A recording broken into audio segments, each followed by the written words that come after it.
Hello everyone and welcome to all in daily current affair MCQs. आज तारीख है 4 सितंबर 2020। तो आइए देख लेते हैं कौन कौन से इंपॉर्टेंट क्वेश्चंस हैं आज। क्वेश्चंस की ओर बढ़ने से पहले ये हमारे कुछ पेड सब्सक्रिप्शंस हैं जिन्हें आप ले सकते हैं। ईयरली सब्सक्रिप्शन जो है वो 499 रुपीज़ का है, मंथली जो है वो 99 रुपीज़ का है, और एनसीईआरटी 299 रुपीज़ का है। अगर आप ईयरली प्लान लेना चाहते हैं तो आपको करना क्या होगा, 499 रुपीज़ आपको गूगल पे या फ़ोनपे करना रिस्पेक्टिव नंबर पे। उसके बाद स्क्रीनशॉट को शेयर करना है व्हाट्सएप पे। जैसे आप स्क्रीनशॉट को शेयर करते हैं आप ये सारी फैसिलिटीज़ को अवेल कर पाएंगे, और साथ में जो भी हम लोग करंट अफेयर डिस्कस करने जा रहे हैं उसके पीडीएफ नोट को भी अवेल कर पाएंगे। तो चलिए बढ़ते हैं आगे। क्वेश्चंस की ओर बढ़ने से पहले आइए कल के क्वेश्चन पे बात कर लेते हैं। कल मैंने पूछा था कि आरबीआई के क्वांटिटेटिव टूल्स को लिस्ट करने के लिए, तो ये सारी लिस्ट है क्वांटिटेटिव टूल्स की। आइए देख लेते हैं एक बार। सीआरआर है cash reserve ratio, SLR statutory liquidity ratio, repo rate, reverse repo rate, bank rate, open market operations and marginal standing facility. तो ये सारे क्वांटिटेटिव टूल्स हैं आरबीआई के, इसको याद रखिएगा। चलिए बढ़ते हैं क्वेश्चंस की ओर।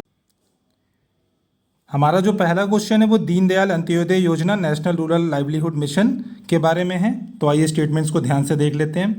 पहला स्टेटमेंट ये कहता है ये जो मिशन है वो स्पेशल फोकस करता है किसके ऊपर, वल्नरेबल कम्युनिटीज़ के फाइनेंशियल इंक्लूजन के ऊपर। हमारा जो दूसरा स्टेटमेंट है वो ये कहता है ये मिशन जो है लॉन्च किया गया है मिनिस्ट्री ऑफ रूरल डेवलपमेंट के द्वारा। तो बताइए कौन कौन से स्टेटमेंट करेक्ट हैं। तो मैं आपको बता देना चाहता हूँ दोनों के दोनों स्टेटमेंट बिल्कुल करेक्ट है, तो ऑप्शन सी करेक्ट हो जाता है। आइए जान लेते हैं इसके बारे में। देखिए हाल में ही ना union ministry of rural development ने ये निर्देश जारी किए हैं सारे स्टेट्स को कि वो अपने स्टेट्स में एनपीए के स्टेटस को मॉनिटर करें। कहाँ पे, डिस्ट्रिक्ट वाइज लेवल पे, और उसी हिसाब से करेक्टिव मेजर्स को लिया जाए जिससे कि ओवर ड्यू और आउटस्टैंडिंग ड्यूज जो कि सेल्फ हेल्प ग्रुप के बीच में है उसको रिकवर किया जा सके। तो इसीलिए ये न्यूज़ में था। फर्दर इन्फॉर्मेशन को देख लेते हैं। देखिए जो मिशन है ना इसका एम ही यही है कि एफिशिएंट और इफेक्टिव इंस्टीट्यूशनल प्लेटफॉर्म को क्रिएट किया जाए जिससे कि जो गरीब लोग रहते हैं ना उनकी रूरल हाउस होल्ड इनकम को इंक्रीज़ किया जा सके। इनकम इंक्रीज होने से होगा क्या कि सस्टेनेबल लाइवलीहुड वो ऑब्टेन कर पाएंगे और साथ में वो फाइनेंशियल सर्विसेज को भी एक्सेस कर पाएंगे। देखिए जो मिशन है ना उसका स्पेशल एम्फेसिस किसके ऊपर है, मतलब स्पेशल फोकस किसके ऊपर है, पोरेस्ट द पुअर मतलब सबसे गरीब लोगों के ऊपर और वल्नरेबल कम्युनिटीज़ के ऊपर, और साथ ही फाइनेंशियल इंक्लूजन के ऊपर भी। ये जो मिशन है वो लॉन्च किया गया था किसके द्वारा, रूरल डेवलपमेंट मिनिस्ट्री के द्वारा, गवर्नमेंट ऑफ इंडिया इन 2011। इसलिए जो दोनों के दोनों स्टेटमेंट थे बिल्कुल करेक्ट थे। चलिए बढ़ते हैं आगे। जो हमारा सेकंड क्वेश्चन है वो स्पेशल फ्रंटियर फोर्स के बारे में है। तो आइए स्टेटमेंट्स को ध्यान से देख लेते हैं। हमारा जो पहला स्टेटमेंट है वो ये कहता है कि इस फोर्स को रेस किया गया था चाइनीज़ ऑक्यूपेशन को प्रिवेंट करने के लिए, कहाँ पे, एलएसी पे। हमारा जो दूसरा स्टेटमेंट है वो ये कहता है जो ये फोर्स है वो मिनिस्ट्री ऑफ डिफेंस के अंतर्गत आती है। हमारा जो तीसरा स्टेटमेंट है वो ये कहता है कि इस फोर्स को विकास बटालियन के नाम से भी जाना जाता है। तो बताइए कौन कौन से स्टेटमेंट करेक्ट है। तो मैं आपको बता देना चाहता हूँ पहला स्टेटमेंट बिल्कुल करेक्ट है, दूसरा इनकरेक्ट है, तीसरा करेक्ट है, इसलिए ऑप्शन सी करेक्ट हो जाता है। आइए जान लेते हैं इसके बारे में। देखिए जो स्पेशल फ्रंटियर फोर्स है ना इसको विकास बटालियन के नाम से भी जाना जाता है। इसका काम ही ये प्रिवेंट करती है चाइनीज़ ऑक्यूपेशन को, कहाँ पे, एलएसी पे, जो कि लद्दाख में पड़ता है। जो ये फोर्स है वो स्टैब्लिश हुई थी 14 नवंबर 1962 को, कब, सीनो इंडिया वॉर के बाद। ये जो फोर्स है वो किसके परव्यू के अंतर्गत आती है, कैबिनेट सेक्रेटरीट के अंतर्गत आती है, जो कि हेड किया जाता है इंस्पेक्टर जनरल के द्वारा, जो कि एक आर्मी ऑफिसर होता है जिसकी रैंक होती है मेजर जनरल के इक्विवेलेंट। फर्दर इन्फॉर्मेशन ये है कि देखिए जो ये फोर्स है ना वो आर्मी का पार्ट नहीं है, लेकिन ये फंक्शन करती है आर्मी के कंट्रोल के अंतर्गत। नीचे कुछ इन्फॉर्मेशन दी गई है ऑपरेशंस के बारे में। ये सारी ऑपरेशन जो है लेड किए गए हैं इस फोर्स के द्वारा, इस पर एक बार नज़र डाल सकते हैं आप। देखिए जो ऑपरेशन ईगल था ना वो 1971 वॉर था जो कि पाकिस्तान के साथ हुआ था, और जो ब्लू स्टार था वो जो ऑपरेशन था वो अमृतसर गोल्डन टेम्पल को क्लियर करने के लिए था, कब, 1984 में।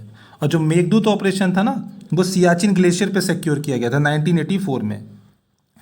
और जो ऑपरेशन विजय है वो आपको पता ही है कारगिल वॉर के बारे में है 1999 में। तो ये सारी इन्फॉर्मेशन थी इस फोर्स के बारे में। चलिए बढ़ते हैं आगे।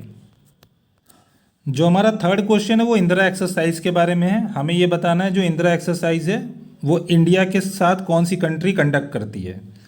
तो ऑप्शन इस प्रकार है, रशिया, यूएसए, फ्रांस और इंडोनेशिया। तो मैं आपको बता देना चाहता हूँ ये जो एक्सरसाइज है वो इंडिया और रशिया के बीच में होती है, इसलिए ऑप्शन ए करेक्ट हो जाता है। आइए जान लेते हैं इसके बारे में। देखिए जो इंदिरा एक्सरसाइज है ना इंडिया और रशिया के बीच में, वो इस बार शेड्यूल की गई है कहाँ, अंडमान सी में, close to strait of Malacca, ना कि इंडियन ओशन रीजन में। इसीलिए न्यूज़ में थी। ये एक बायलैटरल नेवल एक्सरसाइज है जो कि स्टार्ट की गई थी 2003 में। देखिए जो पहली ज्वाइंट ट्राई सर्विसेज एक्सरसाइज थी ना, वो की गई थी 2017 में। तो यही सारी इन्फॉर्मेशन थी इस एक्सरसाइज के बारे में। चलिए बढ़ते हैं आगे। जो हमारा फोर्थ क्वेश्चन है वो कानीमारा टीक ट्री के बारे में है। हमें ये बताना है जो टीक का ट्री है वो कहाँ पे लोकेटेड है, किस टाइगर रिजर्व में। तो ऑप्शन इस प्रकार है, डांडेली टाइगर रिजर्व में, बांदीपुर टाइगर रिजर्व में, नागरहोल टाइगर रिजर्व में, या पराम्बीकुलम टाइगर रिजर्व में। तो बताइए किस टाइगर रिजर्व में ये लोकेटेड है। तो मैं आपको बता देना चाहता हूँ ये पराम्बीकुलम टाइगर रिजर्व में लोकेटेड है। आइए जान लेते हैं इसके बारे में। देखिए जो पराम्बीकुलम टाइगर रिजर्व है ना वो अन्नामलाई में लोकेटेड है। ये कहाँ पड़ता है, सदर्न वेस्टर्न घाट्स में, ठीक है। ये लोकेटेड है पलक्कड़ डिस्ट्रिक्ट ऑफ केरला में। देखिए रिजर्व जो है ना वो पूरे वर्ल्ड में जाना किस लिए जाता है, वो जाना जाता है first scientifically manage teak plantation के लिए। और जो ये प्लांटेशन किया गया था इस एरिया में, इस रिजर्व एरिया में, उसको बाद में फॉरेस्ट लैंड में मर्ज कर दिया गया था। यहाँ पे सबसे बड़ा और सबसे पुराना टीक ट्री पाया जाता है जिसका नाम है कानीमारा। ये जो ट्री है ना वो माना जाता है कि 350 साल पुराना है और इसकी हाइट 40 मीटर है और इसकी जो चौड़ाई है, विथ जो है इसकी, वो 6.4 मीटर है। तो इसीलिए ऑप्शन डी जो था बिल्कुल करेक्ट था। ये सारी इन्फॉर्मेशन थी इस टीक ट्री के बारे में। चलिए बढ़ते हैं आगे। जो हमारा फिफ्थ क्वेश्चन है वो गैलेगा आइलैंड और अजम्पशन आइलैंड के बारे में है। ये कभी कभी न्यूज़ में रहते हैं, हमें बताना है ये किस ओशियन में लोकेटेड है, पैसिफिक ओशियन में, अटलांटिक ओशियन में, इंडियन ओशियन में, या मेडिटेरियन सी में। तो बताइए करेक्ट ऑप्शन कौन सा है। तो मैं आपको बता देना चाहता हूँ ये सारे लोकेटेड हैं इंडियन ओशियन में, तो ऑप्शन सी करेक्ट हो जाता है। आइए जान लेते हैं इसके बारे में। तो आइए मैप में इन आइलैंड्स की लोकेशन देख लेते हैं। ये है इंडिया, राइट हैंड साइड में बे बंगाल, लेफ्ट में अरेबियन सी, नीचे आप आएंगे इंडियन ओशन का रीजन। यहाँ मॉरिशस के बाद आपको गैलेगा आइलैंड दिखेगा और अजम्पशन आइलैंड दिखेगा। तो ये सारे जो आइलैंड है वो इंडियन ओशन रीजन में पाए जाते हैं। ये सारी इन्फॉर्मेशन थी इस आइलैंड्स के बारे में। चलिए बढ़ते हैं आगे। जो हमारा सिक्स क्वेश्चन है उसमें कुछ स्टेटमेंट्स मेंशन है। आइए स्टेटमेंट्स को देख लेते हैं। हमारा जो पहला स्टेटमेंट है वो ये कहता है जो मिल्क के दाम होते हैं ना किसी भी कंट्री में, वो डिसाइड होते हैं किसके ऊपर, मार्केट फोर्सेस के ऊपर। हमारा जो दूसरा स्टेटमेंट है वो ये कहता है कि जो प्रिजर्वेशन ऑफ कैटल है ना, प्रिजर्वेशन ऑफ कैटल एक ऐसा मैटर है जिसपे स्टेट लेजिस्लेचर अपने एक्सक्लूसिव पावर का यूज़ करके लेजिस्लेट कर सकती है। जो हमारा तीसरा स्टेटमेंट है वो ये कहता है कि एनिमल हस्बेंड्री को इम्प्रूव करना और क्वालिटी ऑफ कैटल ब्रीड को भी इम्प्रूव करना, ये कॉन्स्टिट्यूशन ऑफ इंडिया का एक directive principle of state policy है। तो बताइए कौन कौन सा स्टेटमेंट करेक्ट है। तो मैं आपको बता देना चाहता हूँ पहला स्टेटमेंट इनकरेक्ट है, दूसरा बिल्कुल करेक्ट है, तीसरा भी बिल्कुल करेक्ट है। तो ऑप्शन बी करेक्ट हो जाता है। ये जान लेते हैं इसके बारे में। देखिए जो मिल्क के प्राइजेज है ना वो किसी भी कंट्री में डिसाइड किए जाते हैं किसके द्वारा, कोऑपरेटिव एंड प्राइवेट डेयरीज के द्वारा, वो जो कि बेस्ड होता है कॉस्ट ऑफ प्रोडक्शन पे। देखिए आर्टिकल 246 पार्ट 3 में क्या मेंशन है कि जो प्रिजर्वेशन ऑफ कैटल है ना वो एक ऐसा मैटर है जिसके ऊपर स्टेट लेजिस्लेचर अपने एक्सक्लूसिव पावर का यूज़ करके लेजिस्लेट कर सकती है। आर्टिकल 48 को देखेंगे कॉन्स्टिट्यूशन में तो वो ये कहता है कि स्टेट को ऑर्गेनाइज करना चाहिए एग्रीकल्चर और एनिमल हस्बेंड्री में मॉडर्न साइंटिफिक लाइंस को, मतलब मॉडर्न साइंटिफिक लाइंस को प्रैक्टिस किया जाना चाहिए एग्रीकल्चर और एनिमल हस्बेंड्री में।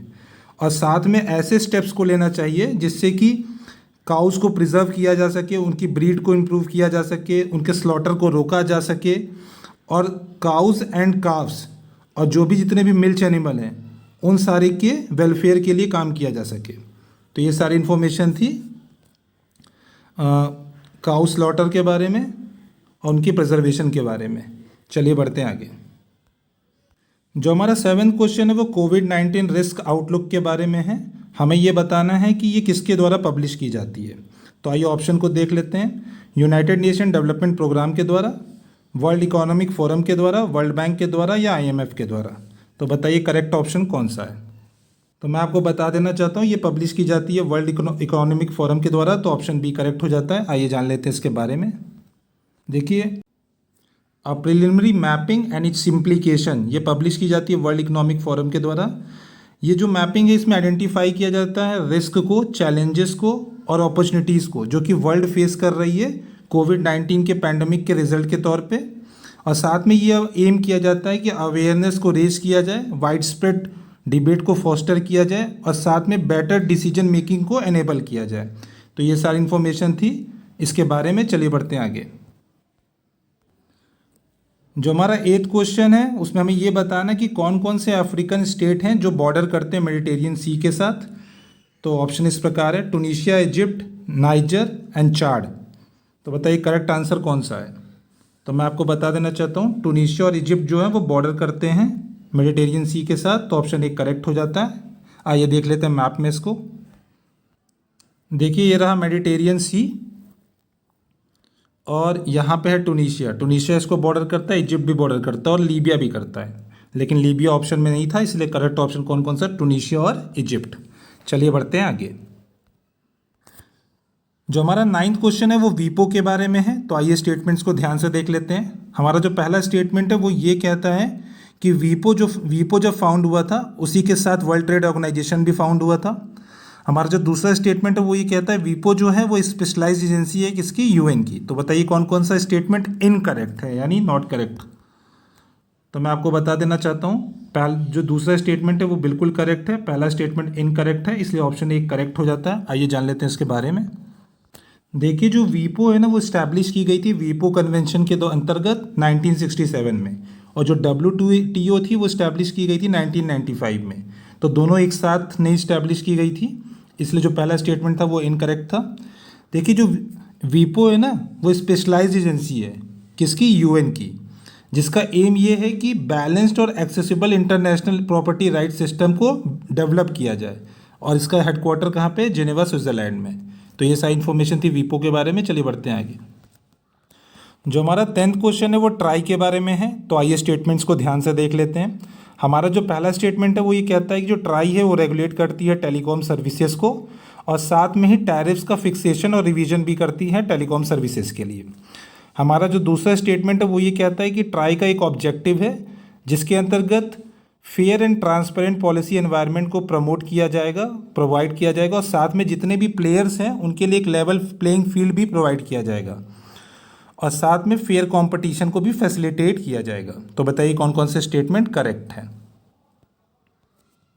तो मैं आपको बता देना चाहता हूँ दोनों के दोनों स्टेटमेंट बिल्कुल करेक्ट है, तो ऑप्शन सी करेक्ट हो जाता है। आइए जान लेते हैं इसके बारे में। देखिए जब तक गवर्नमेंट एजेंसीज थी ना टेलीकॉम सेक्टर में तब तक तो कोई दिक्कत नहीं था, लेकिन जब प्राइवेट सर्विस प्रोवाइडर्स आए टेलीकॉम सेक्टर में तब इंडिपेंडेंट रेगुलेटरी बॉडी की ज़रूरत पड़ी। ठीक है, तो इसीलिए ट्राई का जन्म हुआ। ट्राई का फॉर्म हुई 1997 में एक एक्ट ऑफ द पार्लियामेंट के अंतर्गत। कौन सा एक्ट था वो, telecom regulatory authority of India act 1997। ये जो बॉडी है ट्राई वो क्या करेगी, रेगुलेट करेगी टेलीकॉम सर्विसेज को, और साथ में टैरिफ के रिवीजन और फिक्सेशन पे भी काम करेगी, जो कि पहले सेंट्रल गवर्नमेंट करती थी। आइए फर्दर इन्फॉर्मेशन को भी देख लेते हैं। देखिए जो ट्राई का ऑब्जेक्टिव है ना वो यही ऑब्जेक्टिव है कि एक फेयर और ट्रांसपेरेंट पॉलिसी एनवायरनमेंट को प्रोवाइड किया जाए, और जितने भी प्लेयर्स हैं उनको एक लेवल प्लेइंग फील्ड प्रोवाइड किया जाए जिससे कि फेयर कंपटीशन फैसिलिटेट हो सके। तो ये सारी इन्फॉर्मेशन थी ट्राई के बारे में। चलिए बढ़ते हैं आगे। Okay, we have reach to the end. If you found it knowledgeful, please hit the like button, share this video and subscribe to our channel. If you want to access our free study material, you can join our Telegram group. The link will be provided in the description box. And thank you for watching the video. Have a good day.